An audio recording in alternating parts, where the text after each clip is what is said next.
الشيطان الرجيم بسم الله الرحمن الرحيم وبكفرهم وقولهم إنا قتلنا المسيح عيسى ابن مريم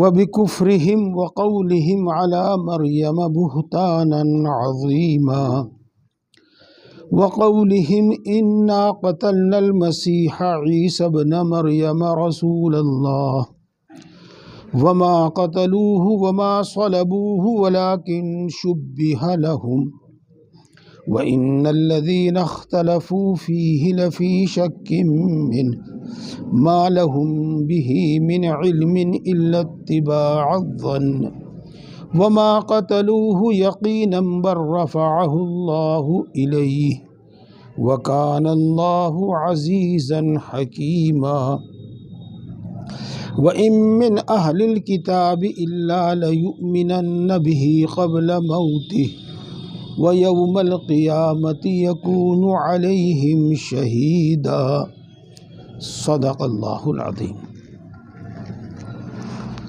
دوستو، یاد ہے آپ کو کہ یہود کی گستاخیاں اور یہود کی نازیبا حرکتوں کا ذکر ہے،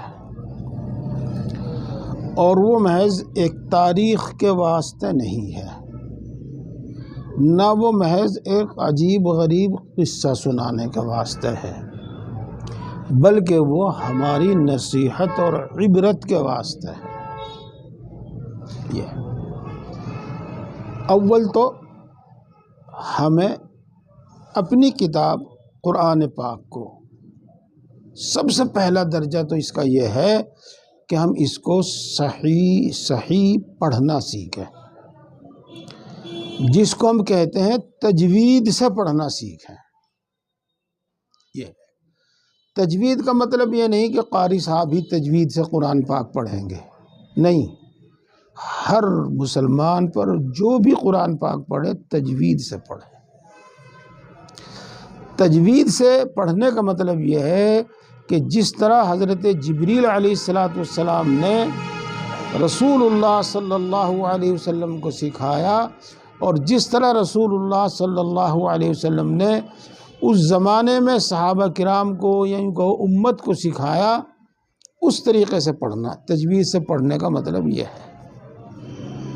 دیکھو، قرآن پاک کے لب و لہجہ اور قرآن پاک کی ادائیگی کا طریقہ، سمجھ رہے آپ میرے الفاظ؟ ادائیگی کا طریقہ، اس کی حفاظت کے واسطے بھی ایک مستقل جماعت ہے جس کو ہم قاریوں کی جماعت کہتے ہیں، قاری۔ تو تجوید کے ساتھ پڑھنا ہر مسلمان کے ذمہ ضروری ہے۔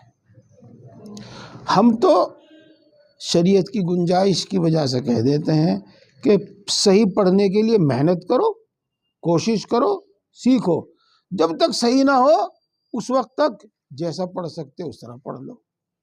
اور ہم نے بعد والی بات پر عمل کیا، پہلی پر عمل نہیں کیا۔ اگر جیسا پڑھ رہے ویسے ہی چلنا آپ کا۔ ہاں، تو دیکھو، ہمارے ذمہ قرآن پاک کو تجوید سے پڑھنا بھی فرض ہے، اور پھر جو حفظ کر سکتے ہیں حفظ کریں، اور جو اس کا معنی مطلب خود سمجھنے کی صلاحیت پیدا کرتے ہیں، جیسا کہ علماء کرام، مولویان کرام، وہ ایسا کریں۔ اور جو ایسا نہیں کر سکتے تو جن لوگوں نے اس کی مہارت حاصل کی ہے، اس میں عمریں کھپا کر اس کو سمجھا ہے، ان سے بات کو سمجھیں۔ یہ ہے تو قرآن پاک کی باتوں کو سمجھنا ہمارے ذمہ لازم اور ضروری ہے۔ اس کے ساتھ ساتھ اپنے آپ کو گمراہی سے بچانا ضروری ہے، اور اس کے لیے صحیح بات جاننا ضروری ہے۔ اس زمانے میں کچھ تو عیسائی لوگ، ان کی مشنریاں اپنے عقائد، اپنے نظریات کو بڑی خاموشی کے ساتھ پھیلاتے ہیں۔ آپ نے گشت کرتے ہوئے نہیں دیکھا ہوگا ان کو، ہاں، آپ نے ان کو ادھر ادھر گھومتے ہوئے نہیں دیکھا ہوگا، لیکن جتنی وہ محنت کرتے ہیں، جتنا وہ اس پر روپیہ خرچ کرتے ہیں، دنیا کی کوئی قوم نہیں خرچ کرتی اس پر۔ اور پھر میڈیا کے ذریعے بھی، اور اس سے آگے بڑھ کر انہوں نے خود ہمارے اندر مسلمانوں میں ایسے افراد پیدا کر دیے ہیں، وہ ہیں انہی کے لیکن ہمارے میں رہتے ہیں، ہمارے اور مسلمان بن کے وہ ہمارے درمیان کام کرتے ہیں، اور حضرت عیسیٰ علیہ السلام کے متعلق غلط عقیدہ پھیلاتے ہیں، حضرت مہدی کے متعلق غلط عقیدہ پھیلاتے ہیں۔ تو ان کی ان حرکتوں سے، ان کی ان شرارتوں سے بچنے کے واسطے بھی اپنا صحیح عقیدہ جاننا ضروری ہے۔ یہ 2 باتیں میں نے بتائی، اور امید ہے کہ دونوں بات آپ کی سمجھ میں آئی ہوں گی۔ ہاں، تو اب آپ جیسے میں نے پچھلے ہفتے میں پہلے حضرت مریم علیہ السلام کے پیٹ سے حضرت عیسیٰ علیہ السلام کے پیدا ہونے کا جو صحیح قصہ تھا وہ بتایا میں نے آپ کو، اور پھر اس میں جو یہود نے بہتان لگایا اور یہود نے گستاخی کی، پھر میں نے آپ کو وہ سمجھایا، اور پہلے صحیح عقیدہ سمجھا دیا تاکہ غلط عقیدہ خود بخود ہی رد ہو جاوے۔ ایسے ہی میں اب آپ کو اصل بات بتاتا ہوں حضرت عیسیٰ علیہ السلام کے بارے میں، پھر جو یہود اس کے بارے میں کہتے ہیں یا بعض عیسائی ان کے بارے میں کہتے ہیں، میں وہ بتا دوں گا۔ اور یہ قصہ بھی آپ سورہ آل عمران میں سن چکے ہیں۔ اس طرح معاملہ اس طرح ہے کہ یہود حضرت موسیٰ علیہ السلام کے بعد کسی کو نبی ماننے کو تیار نہیں۔ جو حضرت موسیٰ علیہ السلام ہی کی شریعت کو پھیلاوے، بس ان انبیاء کو تو انہوں نے مانا، اور حضرت عیسیٰ علیہ السلام کو انہوں نے سرے سے مانا ہی نہیں۔ اور وہ مانتے بھی کیسے ان کو نبی؟ وہ تو ان کو پہلی دن سے حرام کی اولاد کہہ رہے تھے۔ یہ تو حضرت عیسیٰ علیہ السلام کے وہ دشمن ہو گئے۔ حضرت عیسیٰ علیہ السلام پر اللہ نے انجیل کتاب نازل کی، اس کو انہوں نے تسلیم نہیں کیا۔ حضرت عیسیٰ علیہ السلام کے دشمن ہو گئے، اور دشمنی کی خاص وجہ کیا تھی یہ بھی میں آپ کو بتا دوں۔ آپ قرآن پاک میں بھی سن رہے ہیں یہود کی گستاخیاں، اللہ کی شان میں، انبیاء کی شان میں، انبیاء کو قتل کرنا وغیرہ، یہ اور کتنے گناہوں میں وہ مبتلا تھے۔ دین کو انہوں نے محض دنیا حاصل کرنے کا ذریعہ بنا رکھا تھا۔ تو نبی جب آئے گا تو ان سب برائیوں کی اصلاح کرے گا، اور جب ان چیزوں کی اصلاح ہوگی تو جو لوگ ان برے اعمال میں مبتلا ہے وہ بلبلا جائیں گے، یہ تو ہماری روزی روٹی ختم کر رہا۔ تو وہ دشمنی پر آ گئے، اور اس درجے دشمنی پر آ گئے کہ انہوں نے اس وقت کے بادشاہ سے عیسیٰ علیہ السلام کے بددین ہونے کی وجہ کا بہانہ کر کے ان کے قتل کا حکم حاصل کر لیا، اور اس کے بعد حضرت عیسیٰ علیہ السلام کو گرفتار کرنے کے واسطے ایک بڑا مجمع اکٹھا ہو۔ حضرت عیسیٰ علیہ السلام تنہا ایک مکان میں تھے، چاہے وہ خود پہلے سے مکان میں موجود تھے یا ان کی سرگرمیاں دیکھ کر وہ کسی مکان میں داخل ہو گئے۔ اب انہوں نے ایک شخص کو اندر بھیجا تاکہ وہ حضرت عیسیٰ علیہ السلام کو پکڑ کر گرفتار کر کے لاوے۔ ایک ہی کو بھیجا۔ اب کیوں بھیجا ایک کو؟ اللہ تعالیٰ عقل پہ ایسے پردے ڈال دیتا ہے جب اللہ کو کچھ کرنا ہوتا ہے۔ جب وہ شخص اندر گیا تو اس نے دیکھا کہ وہاں عیسیٰ موجود نہیں ہے۔ اللہ تبارک و تعالیٰ نے ان کو زندہ آسمان پر اٹھا لیا، اور وہ وہاں اندر کوئی موجود نہیں ہے۔ پھر اللہ تبارک و تعالیٰ نے دوسرا کام یہ کیا کہ وہ جو شخص اندر داخل ہوا تھا اس کی شکل و شباہت عیسیٰ علیہ السلام جیسی بنا دی۔ اب وہ شخص جب باہر نکلا تو انہوں نے دیکھا عیسیٰ ہے، اگر نہیں عیسیٰ نہیں ہے، اگر نہیں عیسیٰ ہے، کچھ کہتے ہیں کہ یہ عیسیٰ، کچھ کہتے ہیں یہ عیسیٰ نہیں ہے۔ بہرحال اس کو تو پکڑ لیا۔ اب اندر جا کے دیکھا کہ اندر یہ تو ایک عیسیٰ تھا اور ایک یہ ہمارا آدمی گیا تھا۔ اگر یہ عیسیٰ ہے تو ہمارا آدمی کہاں ہے؟ اور اگر یہ ہمارا آدمی ہے تو عیسیٰ کہاں ہے؟ اب ان کی کچھ سمجھ میں نہیں آیا، تو انہوں نے اپنے اسی آدمی کو پھانسی دے دی۔ سولی پر چڑھا دیا، اسی کو پھانسی دے دی، اور اپنے دل کو سمجھا لیا سکون کیا کہ ہم نے اپنے دشمن کو نعوذ باللہ عیسیٰ علیہ السلام کو پھانسی دے دی۔ یہ ہوئی بات۔ اب وہ اس پر فخر کرتے تھے،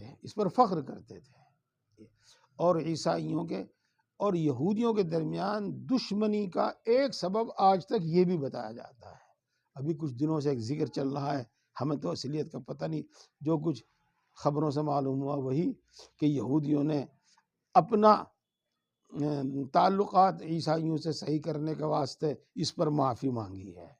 وہ تو بہرحال وہ جانے، لیکن وہ آج تک بھی یہ دعویٰ کرتے ہیں کہ ہم نے عیسیٰ کو پھانسی دے دی، اور اصل بات وہ ہے جو میں نے آپ کو قرآن پاک کے حوالے سے بتا دی۔ اب آپ ترجمہ کیجئے اور سنیے گا۔ اور ہم نے ان پر قسم قسم کے عذاب نازل کیے ان کے یہ کہنے کی وجہ سے کہ ہم نے مسیح عیسیٰ ابن مریم اللہ کے رسول کو قتل کر دیا۔ یہ دیکھو دوستو، یہاں تین باتیں ہیں۔ نمبر ایک، یوں بھی کہہ رہے کہ اللہ کے رسول عیسیٰ ابن مریم کو قتل کر دیا، اللہ کا رسول بھی کہہ رہے اور عیسیٰ ابن مریم بھی کہہ رہے ہیں۔ تو یہ ان کو اللہ کا رسول مان کر نہیں، بلکہ مذاق کے طور پر، ہم نے تو فلاں بزرگ کے ساتھ ایسا کر دیا، ہم نے فلاں عالم کے ساتھ ایسا کر دیا۔ وہ بزرگ نہیں مان رہے ان کو، وہ عالم نہیں مان رہے ان کو، ان کا بزرگ ہونے کا ذکر مذاق کے طور پر، عالم ہونے کا ذکر مذاق کے طور پر۔ تو رسول اللہ اس کا حضرت عیسیٰ ابن مریم کو اللہ کا رسول کہنا یہ مذاق کے طور پر ہے، اور انبیاء علیہ السلام کے ساتھ مذاق، جس کو تمسخر کہا جاتا ہے، یہ کفر ہے، کفر، اور اللہ کے عذاب کا بہت قریبی سبب ہے، قریبی سبب۔ ایک بات تو یہ، اور دوسری بات یہ کہ بہرحال قتل تو انہوں نے نہیں کیا، ہم تو یہ تو نہیں کہہ سکتے کہ قتل کرنے کے وہ مجرم ہیں، قتل تو واقعی انہوں نے نہیں کیا، لیکن وہ یہ اس پر فخر کرتے تھے۔ یہ دوسرا گناہ ہے فخر، یہ دوسرا گناہ ہے فخر۔ دو باتیں ہوئی، اور تیسری بات اب کہہ دو، ٹھیک ہے، بالکل صحیح ہے کہ حضرت عیسیٰ ابن مریم کو انہوں نے نہ سولی دی نہ ان کو قتل کیا، لیکن انہوں نے جس کو قتل کیا عیسیٰ ابن مریم سمجھ کر ہی قتل کیا، پھانسی دی۔ تو یہ اتنے گناہ جمع ہو گئے، اور یہ بدا ہیں گناہ، لیکن کفر تک پہنچانے والے گناہ ہیں، اور ان گناہوں کی وجہ سے ان کو ذلت کی سزا دی گئی، قیامت تک وہ ذلیل رہیں گے۔ یہ مت کہنا کہ وہ بڑے طاقتور ہیں، بڑے مالدار ہیں، فلاں ہیں، لیکن اس کے ساتھ ساتھ اس کا یہ پہلو بھی دیکھنا کہ دنیا کے کسی انسان کو پکڑ کر آپ اس سے پوچھنا، اگر یہود کے دل میں اس کی طرف نفرت نہ ہو تو ہر انسان کے اندر یہود کی طرف سے نفرت ہے۔ یہ اب آگے اللہ تبارک تعالیٰ ارشاد فرماتے ہیں وَمَا قَتَلُوهُ وَمَا صَلَبُوهُ، نہ انہوں نے اس کو یعنی عیسیٰ ابن مریم کو قتل کیا اور نہ انہوں نے اس کو پھانسی دی، وَلَكِنْ شُبِّهَ لَهُمْ، لیکن ان پر معاملہ مشتبہ کر دیا گیا۔ اور وہ مشتبہ کیسا ہوا میں نے آپ کو بتا دیا، اور آپ سمجھ بھی گئے، یاد بھی ہے آپ کو، میں پھر دوبارہ بتاتا ہوں کہ جو شخص ان کو پکڑنے کے لیے گیا تھا اس پر عیسیٰ علیہ السلام کی شباہت ڈال دی، اور اب وہ اس میں ہو گئے کہ عیسیٰ ہے تو ہمارا آدمی کہاں ہے، اور یہ ہمارا آدمی ہے تو عیسیٰ کہاں ہے، اس لیے معاملہ ان پر مشتبہ ہو گیا۔ وَإِنَّ الَّذِينَ اخْتَلَفُوا فِيهِ لَفِي شَكٍّ مِّنْهُ، اور جو لوگ اس بارے میں اختلاف کرتے ہیں وہ اس میں شک میں مبتلا ہیں، وَمَا لَهُم بِهِ مِنْ عِلْمٍ إِلَّا اتِّبَاعَ الظَّنِّ، اور ان کے پاس کچھ بھی علم نہیں ہے سوائے وہم و گمان کی پیروی کرنے کے۔ صحیح بات وہ ہے جو قرآن پاک نے بتا دی۔ دیکھو آگے بات آ گئی، وَمَا قَتَلُوهُ وَمَا صَلَبُوهُ، یہ بات بتا دی تھی، لیکن اللہ تبارک تعالیٰ تیسری مرتبہ کہتا ہے وَمَا قَتَلُوهُ یقیناً، اور یقیناً انہوں نے اس کو قتل نہیں کیا، بر رفعہ اللہ الیہ، بلکہ اللہ تبارک و تعالیٰ نے ان کو اپنی طرف زندہ اٹھا لیا۔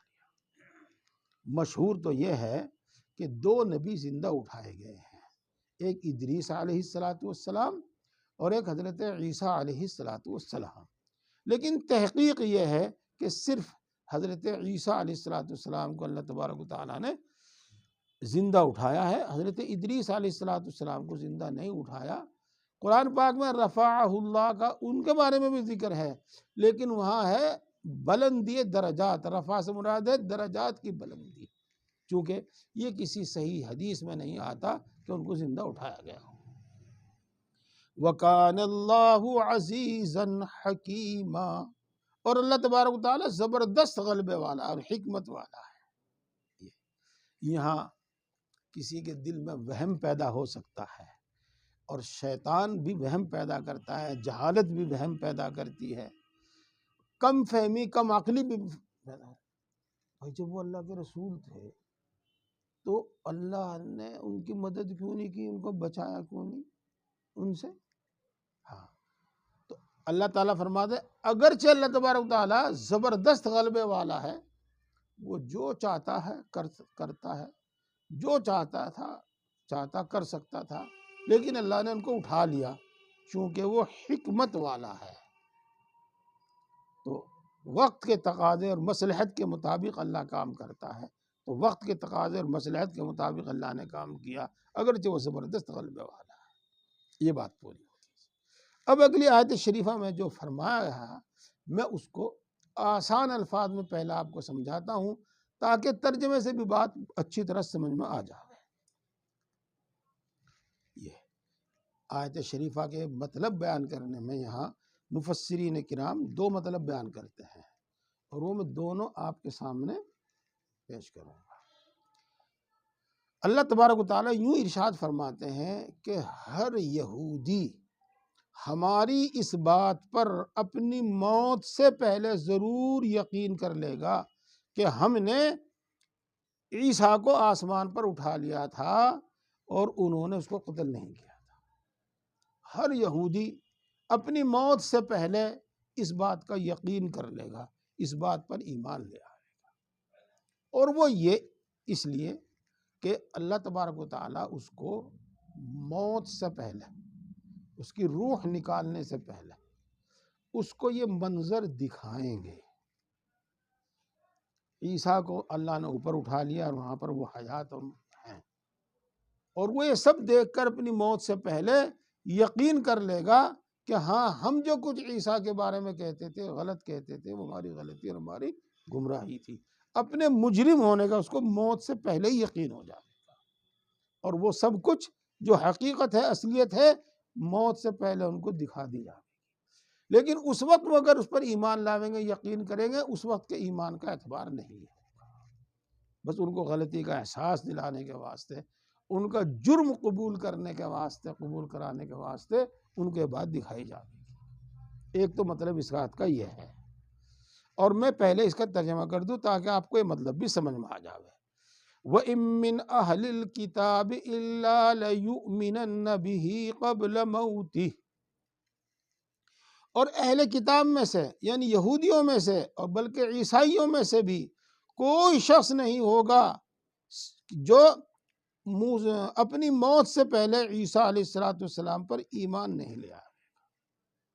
وہ جو میں نے آپ کو بتایا وہ سب باتوں کا یقین نہیں کر لے گا، چونکہ عیسائی بھی اس سلسلے میں غلطی پر ہیں۔ وہ غلطی پر کیسے ہیں؟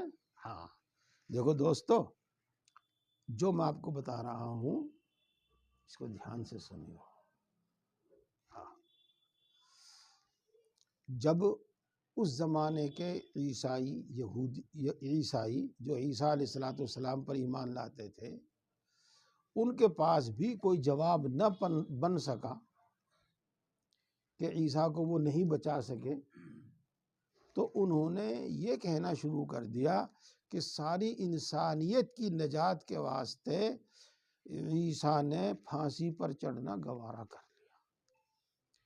اب جو شخص بھی عیسیٰ کو نبی مان لے، پھر زندگی میں وہ چاہے کچھ بھی کرے، سور کھاوے، شراب پیوے، سود کھاوے، کچھ بھی کرے، زناکاری کرے، کچھ بھی کرے، بس وہ بخشا جاوے گا، اس واسطے کہ عیسیٰ نے پھانسی لے کر سارے انسانوں کی گناہوں کا کفارہ ادا کر دیا۔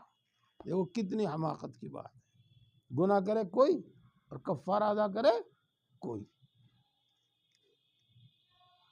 یہ بس عیسیٰ پر ایمان لے آؤ، یہی کافی ہے، پھر جو چاہے کرو سب بخش دے جاؤں گے، کہ سارے گناہوں کا کفارہ انہوں نے ادا کر دیا۔ تو وہ بھی اس سلسلے میں غلطی پر ہے۔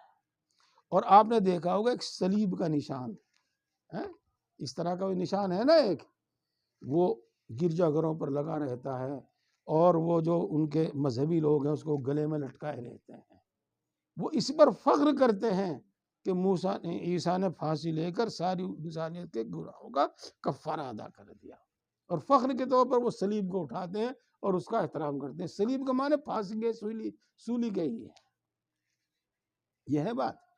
اور اب تک ایک شخص کی رائے کے علاوہ باقی ساری دنیا کے لوگ یوں ہی کہتے ہیں کہ جو ٹائی گلے میں لگاتے ہیں یہ وہ صلیب ہی کی دوسری شکل ہے،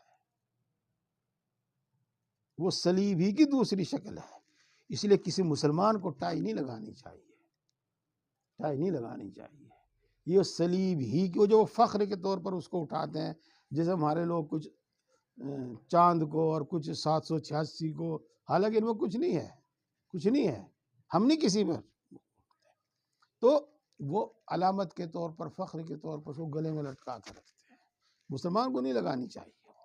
بہرحال یہ سب لوگوں پر حقیقت واضح ہو جائے گی عالم نزاع میں موت سے پہلے، یہ بات ہو گئی۔ اب آپ دوسرا مطلب سنو اس کا مطلب یہ ہے کہ آخری زمانے میں، یعنی قیامت سے پہلے، قیامت قائم ہونے سے پہلے، جب دنیا میں بد عملی اور گناہ اور برائی بہت زیادہ پھیل جائے، ابھی وہ وقت نہیں آیا۔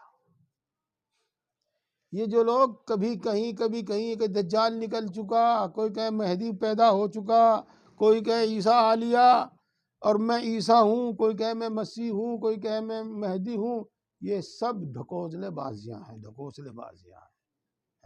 دھوکے بازیاں ہیں۔ ان کے پاس جس کو کہتے ہیں وہ سفلی عمل ہے، اور وہ اس سے لوگوں کے دلوں کو متاثر کرتے ہیں اور اس کے ذریعے وہ گمراہ کرتے ہیں۔ ان لوگوں سے بالکل دور رہنا چاہیے۔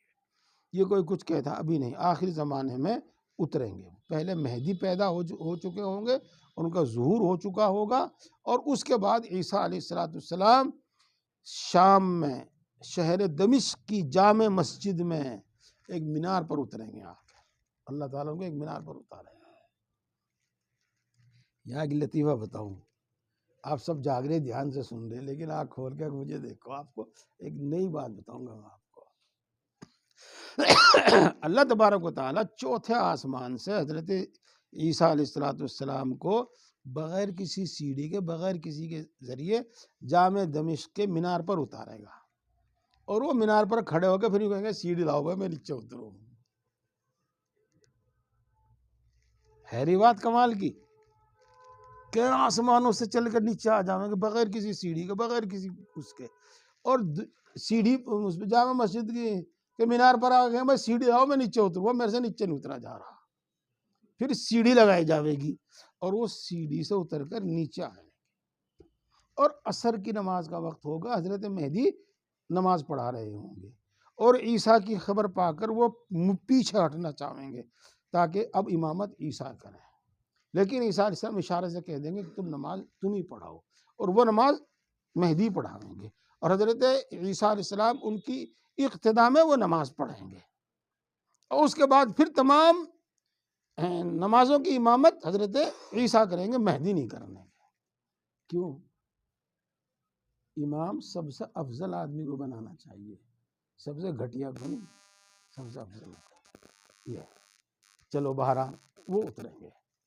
تو اس زمانے میں جتنے بھی عیسائی ہیں، یا تو وہ عیسیٰ علیہ السلام پر ایمان لے آئیں گے، اور یا قتل کر دیے جائیں گے،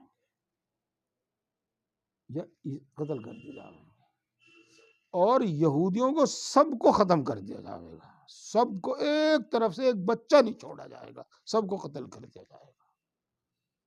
یہ ہے، اگر وہ کسی پہاڑ کے پیچھے، کسی درخت کے پیچھے، کسی پتھر کے پیچھے، کسی مکان میں کہیں بھی چھپے ہوں گے تو وہ درخت ہی پکار کر کہے گا، وہ پتھر ہی پکار کر کہے گا، وہ پہاڑ ہی پکار کر کہے گا کہ میرے پیچھے اللہ کا دشمن چھپا ہوا ہے، اس کو مارو۔ یہ ایک درخت ہے جس کو غرقد کا درخت کہتے ہیں، صرف وہ نہیں، وہ پناہ دے گا یہودیوں کو، باقی اور کوئی چیز ان کو پناہ نہیں دے گی، اسی لیے وہ شجرۃ الیہود کے نام سے جانا جاتا ہے۔ اسرائیل میں سنا بہت زیادہ وہ لگا رکھے ہیں انہوں نے یہ، لیکن جان پھر بھی نہیں بچنے کی۔ بہرحال یہ جو اللہ تبارک و تعالیٰ فرما رہے ہیں کہ عیسیٰ کی موت سے پہلے، تو میں نے کہا تھا یہودی اور عیسائی اپنی موت سے پہلے، اب میں کیا کہہ رہا ہوں، عیسیٰ علیہ السلام کی موت سے پہلے، وفات سے پہلے ہر اہل کتاب، یہودی ہو یا ہو، ان پر ایمان لاوے گا، اور نہیں تو قتل کیا جائے گا۔ یہ ہے، یہ مطلب ہے اس کا۔ اب دوبارہ ترجمہ کر لو آپ، میں انہی الفاظ میں ترجمہ کریں گا۔ اور اہل کتاب میں سے کوئی باقی نہیں رہے گا مگر ایمان لائے گا وہ عیسیٰ علیہ السلام پر، عیسیٰ علیہ السلام کی موت سے پہلے۔ یہ ہے، وَيَوْمَ الْقِيَامَةِ يَكُونُ عَلَيْهِمْ شَهِيدًا، اور قیامت کے دن عیسیٰ علیہ السلام ان کے خلاف گواہ ہوں گے، ان کے خلاف گواہ ہوں گے۔ عیسائی جو کہتے تھے عیسیٰ علیہ السلام سے متعلق غلط عقیدہ رکھتے ہیں، تو عیسیٰ خود ان کے خلاف گواہی دیں گے، اور یہودی جو کہتے ہیں وہ حضرت عیسیٰ علیہ السلام ان کے خلاف گواہی دیں گے۔ یہ تو گواہی دیں گے کہ ہاں انہوں نے مجھے ستایا اور انہوں نے مجھے قتل کرنے کی سازشیں کی۔ فَبِظُلْمٍ مِّنَ الَّذِينَ هَادُوا حَرَّمْنَا عَلَيْهِمْ طَيِّبَاتٍ أُحِلَّتْ لَهُمْ، بس یہودیوں میں سے ان کے ظلم کی وجہ سے ہم نے ان پر حرام کر دی اچھی اچھی چیزیں جو ان کے لیے جو حلال کی گئی تھی ان کے واسطے۔ وَبِصَدِّهِمْ عَنْ سَبِيلِ اللَّهِ كَثِيرًا، اور ان کے بکثرت اللہ کے راستے سے، اللہ کے دین سے روکنے کی وجہ سے۔ وَأَخْذِهِمُ الرِّبَا، اور ان کے سود لینے کی وجہ سے۔ وَقَدْ نُهُوا عَنْهُ، حالانکہ وہ سود لینے سے منع کیے گئے تھے۔ وَأَكْلِهِمْ أَمْوَالَ النَّاسِ بِالْبَاطِلِ، اور ان کے لوگوں کے مال باطل طریقے سے، غلط طریقے سے کھانے کی وجہ سے۔ وَأَعْتَدْنَا لِلْكَافِرِينَ مِنْهُمْ عَذَابًا أَلِيمًا، اور ان میں سے کافروں کے واسطے ہم نے دردناک عذاب تیار کر رکھا ہے۔ دیکھو دوستو، پہلی آیت کے پہلے جملے کا مطلب سمجھو بس، یہودیوں کے ظلم کی وجہ سے ہم نے ان پر اچھی چیزیں حرام کر دی جو کہ ان کے واسطے حلال تھی۔ اسی واسطے عیسیٰ علیہ السلام کی شریعت میں بہت سخت سخت گناہ تھے، بہت سخت سخت احکام تھے، بڑے سخت سخت احکام تھے۔ جو چیزیں اللہ کے یہاں حلال تھی، بعض وہ چیزیں بھی ان پر حرام کر دی گئی تھی۔ پھر حضرت عیسیٰ کے زمانے میں نہیں بلکہ رسول اللہ صلی اللہ علیہ وسلم کے زمانے میں وہ پوری انسانیت کے واسطے حلال کی گئی۔ ایک تو یہ ہے، اور دوسرے اللہ کے راستے سے روکنے کی وجہ سے، اللہ کے دین سے روکنے کی وجہ سے۔ اس بات بہت لمبی ہو جاتی ہے، اس کا سمجھنا سمجھانا بڑا دشوار ہو جاتا ہے۔ آج بھی وہ اتنی سازشیں کرتے ہیں جن کا صرف اہل علم کو پتہ، عوام کو نہیں پتہ، اللہ کے دین سے روکنے کے واسطے۔ مثال کے طور پر کوئی عالم ہو، کوئی قاری ہو، بڑا عالم، بڑا قاری، اور وہ قرآن پاک کی ایک آیت بدل کے اور اسے چھپوا کے کہیں سے، اور وہ کتاب ان کو دے دے، تو کروڑوں ڈالر اس کو وہ دے دیں گے، کروڑوں ڈالر، صرف اس وجہ سے۔ اور وہ اس کو اپنے پاس ثبوت کے طور پر رکھیں گے کہ مسلمانوں کے فلاں عالم نے اور فلاں کتب خانے سے یہ قرآن چھپوایا تھا، دیکھو اس میں کیسے لکھا ہوا ہے، بس اس کی وجہ سے۔ اور دنیا میں کتنے مسلمان ان کے مشن کو آگے بڑھا رہے ہیں پیسے کی وجہ سے، ان کا کچھ اندازہ نہیں ہے، ان کا کچھ اندازہ نہیں۔ تو یہ ہے اللہ کے راستے سے روکنا۔ یہ میں نے آپ کو آج کی بات بتائی، اور رسول اللہ صلی اللہ علیہ وسلم کے زمانے میں تو نامعلوم کیسی کیسی حرکتیں کرتے تھے، بہت سی باتوں کا ذکر آ بھی گیا۔ اب آگے چلتے ہیں۔ پوری دنیا میں جو بینکنگ سسٹم ہے، اور بینک کے سسٹم کا مطلب سمجھ لو آپ سود کا جو سسٹم ہے، وہ ساری ایجاد یہود کی ہے، اور سارا نظام انہی کے قبضے میں اور انہی کا ہاتھوں میں، اور ان کا کاروبار سود کے بغیر چلتا ہی نہیں ہے، وہ چلاتے ہی اسی طریقے سے، پوری دنیا کو اس کے شکنجے میں پھنسا دیا، کہیں بیمے کے نام سے، اچھا کہیں اور پتہ نہیں کتنی اسکیمیں ہیں جو ہیں وہ سب۔ جب آپ گہرائی میں جائیں گے اور گہرائی میں جا کر اس کا سوچیں گے تو یہ دنیا کو لوٹنے کے سوا اور کوئی دوسرا نہیں، فائدہ پہنچانے کے واسطے نہیں ہے، یہ لوٹنے کی وجہ سے ہے۔ میرے ایک شاگرد پڑھتے تھے لیبیا میں ایک یونیورسٹی میں، اب وہ برونی میں ایک یونیورسٹی میں پروفیسر ہیں۔ انہوں نے ہمیں بتایا کہ ایک جلسہ تھا جس میں بڑے بڑے دنیا بھر کے اقتصادی لوگ جمع تھے، تو ہمارے ایک ساتھی نے جو وہاں اسی یونیورسٹی میں پڑھتا تھا ایک لیکچر دیا تھا جس کو ہم کہتے ہیں اقتصادیات، یعنی مالیات کے بارے میں۔ تو اس نے وہ سب باتیں بیان کی تھی کہ یہ تمہارا سسٹم ہے دنیا کو تباہ کرنے والا ہے، اور اقتصادیات پر مالیات پر چند لوگوں کی اجارہ داری کے واسطے ہے۔ اس نے پوری تفصیل وہاں بیان کی تھی، اور یہ حقیقت ہے، یہ حقیقت ہے۔ اسی واسطے سود کے میں پورا ایک رکوع نازل ہوا ایک ہی جگہ پر، کئی 20 آیتیں غالباً مجھے یاد ہیں، وہ آپ کو سنایا بھی جا چکا ہے، 3 پارے میں تلک الرسل میں ہے اس میں۔ اور حضرت مفتی شفیع صاحب رحمۃ اللہ علیہ نے سود سے متعلق جو وعید ہے اور حرمت ہے اس سے متعلق 100 حدیثیں جمع کی ہیں ایک رسالے میں، لیکن یہ ہمیشہ سے سود کے دل دادا ہے، اور یہی سسٹم ہے۔ اس لیے میرے دوستو اپنی جان محنت سے کماؤ، اسی میں برکت ہے، اسی میں ترقی ہے، اور لوگوں کے مال باطل طریقے سے کھانے ہیں۔ دیکھو آپ ماشاءاللہ سمجھدار آدمی ہیں، بڑے پڑھے لکھے بھی ہیں آدمی، اور موبائل تو آپ کے ہاتھ میں ہے ہی، اب وہ قتل غارت گری ڈکیتی اپہرن تو ختم ہو گئے، اللہ ماشاءاللہ بہت کم۔ اب دھوکہ دہی کے ذریعے دولت کمائی جا رہی ہے، وہ وہی سازشیں ہیں، باطل طریقے پر بے ڈھنگے طریقے پر لوگوں کے مال کھانا، اور اس میں سب سے آگے یہودی ہے، سب سے زیادہ دولت مند بھی وہی ہیں، سب سے زیادہ سود لینے والے بھی وہی ہیں، اور سب سے زیادہ باطل طریقے سے لوگوں کا مال ہڑپنے والے بھی وہی ہیں۔ وَأَعْتَدْنَا لِلْكَافِرِينَ مِنْهُمْ عَذَابًا أَلِيمًا، اور ان میں سے جو کافر ہیں، ہمارے حکام کا، ہماری باتوں کا انکار کرنے والے ہیں، ہم نے ان کے واسطے دردناک عذاب تیار کر رکھا ہے۔ دنیا میں اگر ان کو کچھ مل بھی رہا ہے، اس سے ان کو کوئی فائدہ ہونے والا نہیں ہے، نہ کسی کو ہوا ہے، نہ کسی کو ہوا ہے، سب کچھ چھوڑ چھاڑ کے مر گئے۔ اللہ تعالی ہم سب کو دین کی صحیح سمجھ اور عمل کی توفیق عطا فرما۔ نہیں